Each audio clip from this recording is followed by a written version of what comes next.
The Woolworth building was once one of the most prestigious towers in all of New York City. Now, this was a long time ago, but it's kind of interesting to hear about the history of this building and then see how much its penthouse sold for today in today's real estate market. So if you don't know the history of the Woolworth building, it was owned by millionaire and dime store owner Frank W. Woolworth. And you might be familiar with that Woolworth name by the Woolworth stores. They were once very, very prominent here in the United States. It was built in 1913, and at that time, it was the world's tallest building. It's crazy to see how much New York's skyline has evolved in over 100 years. And it remained the tallest building all the way up until 1930, which was surpassed by the Chrysler Building. And today, it's still in the top 100 list of the tallest buildings of all time. You might not know that there's actually a 7-story penthouse all the way at the top of this building. 7-story, that's insane for New York City, absolutely insane. But it wasn't always like that. In 2012, the top 30 floors were converted into actual apartments. It was turned into 33 condos to be exact. So what are some of the amenities in this building? The building has a fitness center, a wine cellar, a spa with a sauna and a hot tub, a basement pool that was actually once used by Frank Woolworth himself. So that's pretty cool. I honestly didn't even know that they had all these amenities right there in the Woolworth building. So the name of this crazy 7-story penthouse is actually called the Pinnacle, and it's a pretty famous piece of real estate. Now, when it first came on the market,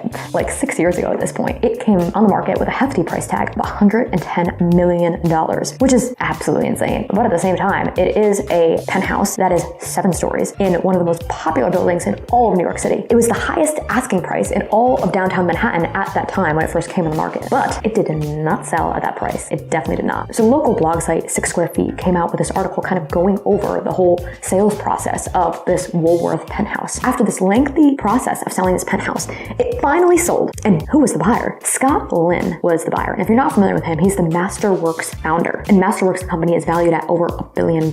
And what did he end up paying for it? $30 million. $30 million. That's an $80 million difference right there. And I don't know, it kind of seems like Scott might have got a deal for a 7-story penthouse on the top of one of the most popular buildings in the neighborhood of Tribeca, which is already expensive enough. So what can this story teach us about real estate in New York City? As a real estate agent myself, I actually have this 3-tier pricing strategy that I recommend my clients use when they're trying to sell their home. And that 3-tier pricing strategy has 3 different price recommendations I recommend. The highest number that you could potentially price your home at, the average number, which is what the market is basically saying that your home is worth, or a lower number, pricing your home lower than the average number that your home is worth. And I typically recommend that my clients, if they're comfortable, go with the lower number. Why do I do that? And the reason why is because I want my clients to avoid situations just like this. I know this is an extreme example because we're talking about a property that was valued at $110 million, but when you come out the gate with a number that is so ridiculously expensive, all you can do is go down from there. But when you come on the market with a number that is almost too cheap and almost like a steal, then you create a bidding war effect in the market because so many people become interested because they're like, why does this home that is offering all of this only priced at this in New York City? It kind of messes with people psychologically. So I found with my team, after selling so many different homes in New York City, that when we price at a jaw-droppingly low number, it drives the price up because then all of a sudden more buyers become interested in it and it's creating that bidding war effect. And honestly, in today's market in New York City, it's a little hard to create bidding wars. So let's think about what would have happened if the agent who was representing this property listed the home at $30 million instead of $110 million. I don't think it would have been sitting for 6 years on the market, and I think they would have gotten a lot more than $30 million. But when a home is sitting overpriced, then psychologically people think that nobody wants the home and they can just chew the homeowners down on the price. So it works in the seller's favor to price lower